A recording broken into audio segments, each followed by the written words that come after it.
Hello mga kasesep, nandito tayo ngayon sa customer natin 4 months ago na nakapagpalaki na ng mga krillings natin at ready na nilang i-out ngayon. Guys, magkakaibigan silang mga babae na ginawa nilang libangan ang pag-aalaga ng crayfish. Nandito na tayo sa kanila, kaharap natin ng tatlong naggagandahang mga dilag. So, sila ay from Bustos. Bustos. Bulacan. Ano ma'am yung Facebook page ninyo? Red Claw Critter, sir. Okay, Red Claw Critters. Ano pong pakilala naman kayo ma'am? Ako po si Cheryl Gonzalez. Si Angie Austri. Ay, Domingo pala. Marina Domingo or Manita. Okay. So, sila yung nagmamanage nitong farm na to. Tapos sila yung naging interesado sa crayfish natin na bumili 4 months ago ng mga krillings natin. O ma'am, kamusta naman ang experience nyo sa pag-aalaga ng crayfish? Okay naman, sir. Masaya. Tsaka ano talaga yung tiyaga, yung patience mo sa pagpapalaki sa kanila. Kasi kailangan talaga yung mahabang pasensya.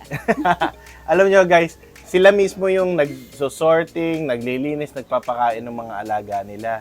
Hindi sila umaasa sa ibang tao. Kaya hanga rin ako sa kanila kasi tingin ko ito yung naging pastime nila kapag nagchichismisan sila eh.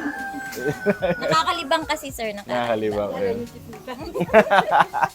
So ma'am, kamusta naman bakit ka naging interesado sa crayfish? Actually, sir, after pandemic pala, wala akong ibang maisip na pagkakakitaan. Siyempre gusto ko rin tulungan yung asawa ko. Nag-search ako sa YouTube nung mga pwedeng pagkakakitaan na hindi aagaw ng masyadong oras ko, nang hindi masyadong malaki ang puhunan. Nakita ko nga yung YouTube channel mo. Nagkaroon ako ng interest.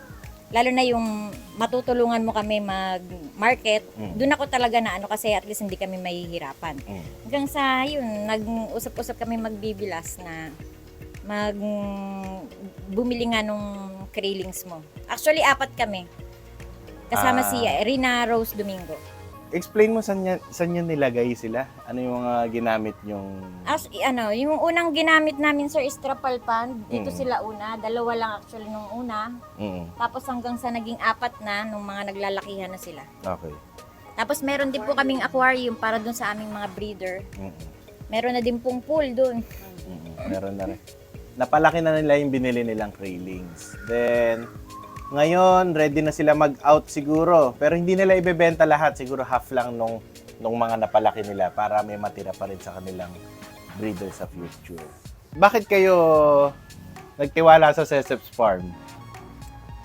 Sir, kasi dun sa lahat ng napanood ko, parang, alam mo, instinct. Hindi ko rin alam, sir. Basta talagang, nung napanood kita, parang, maganda to. Tsaka, yung malaki talaga ang tiwala niya na mapapalago ang crayfish dito sa Pilipinas. Okay. Yun naman talaga rin yung goal talaga. Unlike dun sa...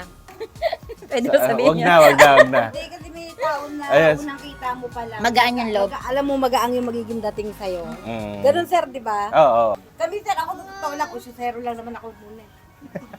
Makikiusyoso lang ako nung una. Pero nung pag-uwi namin, di ba, sir, nag-down na agad kami dahil natutuwan din namin. Oo. Pero nung una, nakiusyoso lang talaga ako. Kasi dito, guys, meron din silang mga ibang alaga. Meron silang mga manok. Meron nga malalaki yung swimming pool nila. Meron silang mga ibang isda rin. So, kaya nung nag-inquire sila sa akin, tingin ko magiging successful naman sila kasi marunong na silang mag-alaga. And maganda rin yung style nila. Parang hindi sila na pe-pressure sa pagbebenta.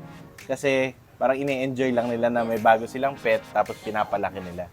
Kaya nga ngayon pa lang sila magbebenta. Maganda kasi yung ini-enjoy mo yung ginagawa mo, sir. Oo. Yung hindi mo hinahabol na naiinis ka na wala ka pang kikitain. Ma'am, kamusta naman ang suporta ng Sesep's Farm sa inyo? Ay, Hindi ka maganda. naman namin iniwan, di ba? Hindi, sir. Maganda. Simula umpisa hanggang doon naman talaga ako natutuwa. Sa marketing, alam namin na matutulungan mo kami. Kasi yun ang pinakamahirap sa lahat, di ba? Marketing. Ngayon, ito nga talaga. Hindi namin alam kung saan namin ito dadalhin, ibebenta. So, Ito, sandali lang, ubus to. Baka mamaya, maraming mag-inquire sa inyo. Tuturuan ko na kayo kung paano ibalot, paano nyo ibebenta sa mga ibang customers. Ngayon nga pala guys, nagsosort sila, sakto. So, papakita rin namin yung paano kami mamili ng mga breeders nila for the future, tsaka yung mga i-out namin.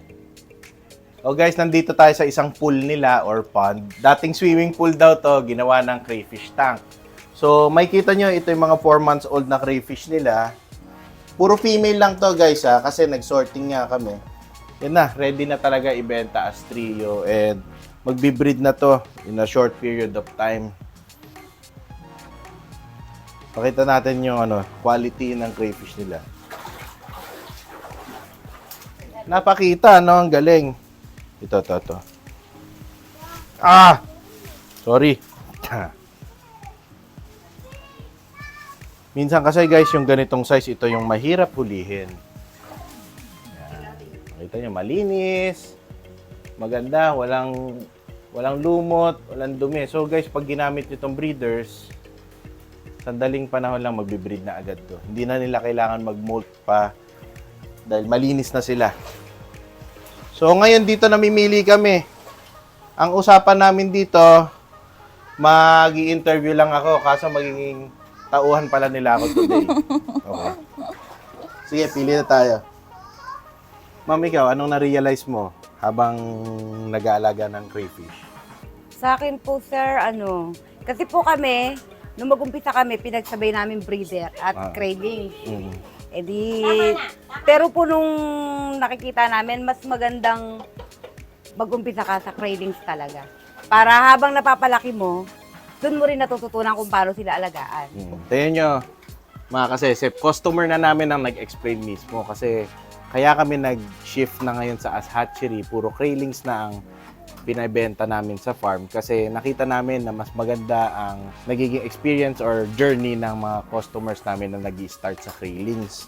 Kagaya nito, mas marami silang natutunan and alam na nila ngayon kung paano talaga yung basic ng pag-aalaga ng crayfish. Tama, ma'am? Opo. Ngayon guys, ito magsusort na kami and ito yung mga breeding tanks nila. Magpipili na kami ng next breeders nila kasi ito yung napalaki nilang craylings. Then yung sobra, yun yung pwede nilang i-out.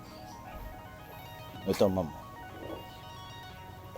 Guys, ito nga pala, pure Taguro line tong mga crayfish nila kasi anak din to ng mga imported nating breeders. Makikita niyo yung kulay nila. Yung iba hindi pa lumalabas yung blue color kasi medyo bata pa sila. So, yung ganito kalalaki, siguro kaya na nitong mag-anak ng 200 to 300 pieces ng craylings.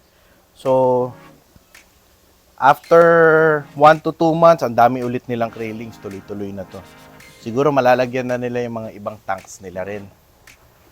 Pag nagtatrabaho kayo sa pag-crayfish, dito kayo nag-chismis. Si alam mo bang ganun na, ha? Kasama yun, sir. Oo, para nag-e-enjoy. Balak namin maglagay ng 10 trio kada ganito. So yan, makikita nyo, simple lang yung setup nila. Kung ano yung turo natin na simple, yun lang din ang ginagawa nila. Sa pagka-crayfish, kadalasan yung mas simple, yung pa yung mas effective. Ma'am, sa mga gusto naman umorder sa inyo, saan kanila pwedeng i-contact? Pwede niyo po kaming kontakin doon sa page namin na Red Claw Critters. At located po kami dito sa Barangay Tumana, Talampas, Bustos, Bulacan. Okay, so yun guys, ipa-flash natin sa screen natin yung Facebook page nila. Doon kayo pwedeng umorder ng mga breeders na guaranteed na mabilis lumaki. O paano mga kasesep, magtatrabaho muna kami dito at para matapos na namin yung kailangan gawin.